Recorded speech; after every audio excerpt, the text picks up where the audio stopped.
आकाशवाणी नागपूर. मेधा नांदेडकर आपल्याला ठळक बातम्या देत आहे. देशात कॉम्प्रेस्ड नॅचरल गॅस म्हणजेच CNGचा कोणताही तुटवडा नाही, असं केंद्रीय पेट्रोलियम आणि नैसर्गिक वायूमंत्री हरदीप सिंग पुरी यांनी म्हटलं आहे. सरकार घराघरांमध्ये पाईप नॅचरल गॅस अर्थात PNGचा पुरवठा वाढवत असून LPG कनेक्शनचं PNG कनेक्शनमध्ये रूपांतर करण्यासाठी प्रयत्न सुरू असल्याचंही त्यांनी सांगितलं.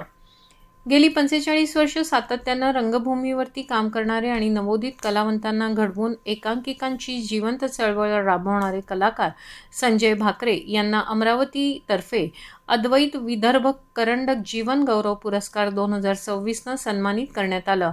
अद्वैत विदर्भ करंडक ही विदर्भस्तरीय खुली मराठी एकांकिका स्पर्धा 2024 पासून सुरू असून या स्पर्धेच्या समारोपीय कार्यक्रमात हा सत्कार सोहळा पार पडला.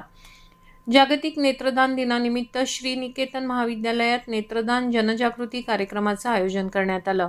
कार्यक्रमात प्रमुख वक्ते डॉक्टर सुशील मेश्राम यांनी नेत्रदानाचं महत्त्व आणि त्यासंबंधीचे गैरसमज दूर करण्याबाबत मार्गदर्शन केलं. प्राचार्य डॉक्टर मेधा कानेटकर यांच्या अध्यक्षतेखाली झालेल्या या कार्यक्रमात 54 जणांनी नेत्रदानाचा संकल्प केला. भंडारा जिल्ह्याच्या तुमसर तालुक्यातील देवादी इथं मध्यरात्रीच्या सुमारास अज्ञात चोरट्यांनी 7 दुकानं फोडून त्यातील रोख रक्कम लंपास केली होती. तक्रारीच्या अनुषंगानं पोलिसांनी आरोपीचा शोध घेणं सुरू केलं. अवघ्या 24 तासांच्या आत 2 आरोपींना पोलिसांनी अटक केली.